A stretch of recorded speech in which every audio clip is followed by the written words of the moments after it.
ရှေးတစ်ချိန်လုံးကရှားပါလွန်းလို့ဂမ်ဘီယာစွမ်းအားတွေပိုင်ဆိုင်တယ်လို့လောင်ထင်ခဲ့ကြတယ်တတဝါတစ်မျိုးအကြောင်းကိုတင်ဆက်ပေးလိုက်ပါတယ်သူတို့ကတော့ Chevrolet ခေါ်ဂျီလောင်လို့ခေါ်တဲ့တတဝါလေးတွေပါအကောင်သေးပြီးတမင်လိုလိုကြွက်လိုလိုပုံစံဖြစ်နေတာကြောင့် Mouse Deer လို့လည်းခေါ်ကြပါတယ်ဒီဂျီလောင်မျိုးစိတ်ပေါင်း12ခုခန့်တွေ့ရှိထားကြပြီးတော့မြန်မာထိုင်းစတဲ့အရှေ့တောင်အာရှနိုင်ငံများကျွန်းစုများအိန္ဒိယနိုင်ငံတရုတ်နိုင်ငံနဲ့တိရိလင်္ကာနိုင်ငံအပြင်အာဖရိကတိုက်ရဲ့အလယ်ပိုင်းနဲ့အနောက်ပိုင်းတို့ရဲ့ထူထပ်တဲ့တောများမှာနေထိုင်ကြပါတယ်။သူတို့ရဲ့ခန္ဓာကိုယ်ဟာအလျားလိုက်40ကနေ55စင်တီမီတာခန့်ရှိပြီးအမြင့်ကတော့20ကနေ30စင်တီမီတာသာရှိပါတယ်။အလေးချိန်ကလည်း1ကနေ5ကီလိုဂရမ်သာရှိပါတယ်။ထူးဆန်းစွာနဲ့ပဲအရွယ်ရောက်အထီးများမှာအဆွဲနှချောင်းစီပိုင်ဆိုင်ကြပါတယ်။ဒီအဆွဲတွေဟာအမဲလိုက်ဖို့အတွက်မဟုတ်ပဲအထီးချင်းချင်းမိတ်ဖက်လူချင်းနယ်မြေလူချင်းများမှာရှင်ပြိုင်တိုက်ခိုက်နိုင်ဖို့အတွက်ပါသူတို့ဟာတဘာဝအတိုင်းနေပြောက်တောင်မထိုးနိုင်တဲ့တောအုပ်များဝါတော်များမှာနေထိုင်ကြလေးရှိပြီးအလွန်လဲအဆက်ကြောက်ကြီးလွန်းတာကြောင့်တွေ့ဖို့ခဲရင်လာပါတယ်ဒါကြောင့်လဲတချို့မုတ်ဆိုကြီးများကကြီးလောင်တွေကိုမော်ဆန်နဲ့ထင်ပြီးတော့ကြီးစံပြီးချင်းကိုဖြောက်နိုင်ခြင်းစတဲ့စွမ်းရည်တွေရှိတယ်လို့ယုံကြည်ခဲ့ကြတာပါလေ့လာတွေ့ရှိချက်များအရကြီးလောင်လေးတွေဟာလွန်ခဲ့တဲ့နှစ်သန်းပေါင်း90ခန့်ကလေးကရှင်သန်ခဲ့ကြတာဖြစ်ပြီးတော့ယနေ့ခေတ်ထိလည်းမျိုးရိုးဗီဇနဲ့ပုံတရံတိတ်ပြောင်းလဲခြင်းမရှိတာကြောင့်တက်ရှိကြောက်ဖြစ်ရုပ်ခြင်းများလို့တောင်တင်စားခေါ်ဝေါ်ကြပါတယ်သူတို့ကိုလေ့လာခြင်းအဖြစ်ယနေ့ခေတ်တတ္တဝါများဘလို့ဆင်းသက်လာတယ်လဲဆိုတာကိုပါတွက်ချက်ခန့်မှန်းလာနိုင်ပါတယ်ဒါအပြင်သူတို့ရဲ့ခွာများဟာလည်းအလွန်သေးငယ်ပြီးခြေပြားထောက်ထားသလိုဖြစ်နေတာကြောင့်တွာလာလှုပ်ရှားတဲ့အခါမှာခြေတံလုံးသေးပါတယ်ဒါအပြင်ပြေးတဲ့အခါမှာလည်းအလွန်လျင်မြန်စေပြီးတော့အကွေ့ဝိုက်များကိုလည်းလွယ်ကူစေပါတယ်သူတို့ဟာခွာရှိတဲ့တတ္တဝါတွေထဲမှာအသေးဆုံးဖြစ်ကြတာကြောင့်သူတို့ထက်အကောင်ပိုကြီးတဲ့အင်းကြားကြက်တစ်စတဲ့ကြောင်ကြီးများစပက်ကြီးလိုမွေကြီးများနဲ့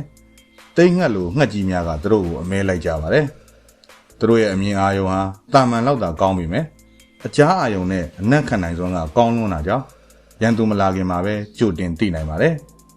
်သူတို့ရဲ့အမွေးအယောင်ဟာလည်းနောက်ခံတောအုပ်အယောင်နဲ့ဆင်နေတာကြောင့်ရန်သူလာရင်လုံးဝမလှုပ်ပဲငြိမ်နေလိုက်ုံနဲ့သူတို့ကိုမမြင်နိုင်အောင်ဖြစ်စေပါတယ်အကယ်၍တအားနီးကပ်လာပါကလည်းလျင်မြန်စွာထွက်ပြေးနိုင်ပါတယ်တချို့မျိုးစိတ်များဟာရေကူးလဲကျွမ်းကျင်ကြပြီးမြစ်ချောင်းများကိုဖျက်ကူ၍ရန်သူလက်မလွတ်အောင်ပြေးနိုင်ကြပါတယ်အာဖရိကန်ဝါတာရှက်ဗရိုတိန်မျိုးစိတ်ဆိုလို့ရှိရင်ရန်သူလက်မလွတ်မြောက်ရန်အတွက်ရေအောက်မှာ9မိနစ်ခန့်ငုပ်ပြီးပုံနေနိုင်ပါတယ်ဒါပေမဲ့လည်းအန်ဒီရဲ့တွေ့ရင်ငြိမ်နေတတ်တဲ့အကျင့်ဟာလူသားမှုဆိုတွေနဲ့တွေ့တဲ့အခါမှာတော့အလွယ်တကူဖန်ဆီးခံရခြင်းများသူတို့ရဲ့အသားဟာလည်းမှောင်ခိုဈေးကွက်မှာဈေးကြီးပေးတာကြောင့်အမဲလိုက်တက်ဖြတ်ခြင်းများကြုံတွေ့နေရပါတယ်သူတို့ဟာတဘာဝအတိုင်း10နှစ်ကနေ12နှစ်ထိရှင်သန်နိုင်ကြပြီးတော့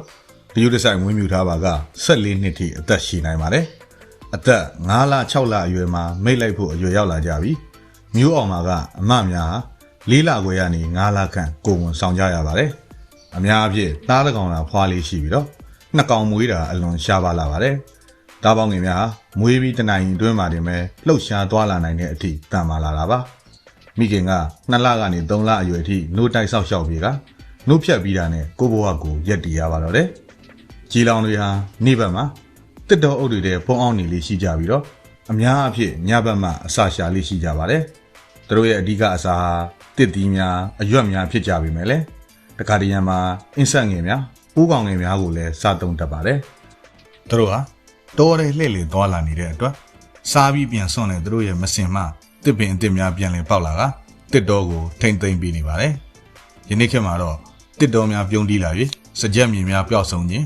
အမဲလိုက်ခံရခြင်းတို့ကြောင့်ကြီးလောင်တို့ရဲ့အရေးအတွက်ဟာလျင်မြန်စွာညော့နေလာနေပါတယ်မွေးမြူရေးခြံများရှိကြပြီမယ်လေသူတို့ရဲ့အဆက်ကြောက်ကြီးခြင်းထိမ့်သိမ့်ရခက်ခြင်းတို့ကြောင့်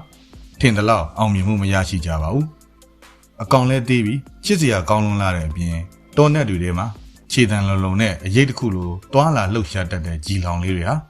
မြင်တွေ့ရခဲလွန်းတာကြောင့်ဂမ်ဘီယာဆန်တယ်လို့တောင်ယူဆခဲ့ကြတာပါဒီလျှို့ဝှက်နိုင်စွမ်းတွေကြောင့်ပဲအကောင်သေးပေမဲ့လူသားတွေထက်တောင်ပူစောပြီးလွန်ခဲ့တဲ့နှစ်သန်းများစွာကနေယနေ့အထိမျိုးမတုံးပဲရှင်သန်နေနေတာပဲဖြစ်ပါတယ်နောက်ထပ်လည်းစိတ်ဝင်စားစရာကောင်းတဲ့ဗီဒီယိုတွေကြည့်အောင်ကိုစာ channel ကို like follow နဲ့ subscribe လုပ်ခဲ့ပေးကြပါဦးเนาะကျေးဇူးတင်ပါတယ်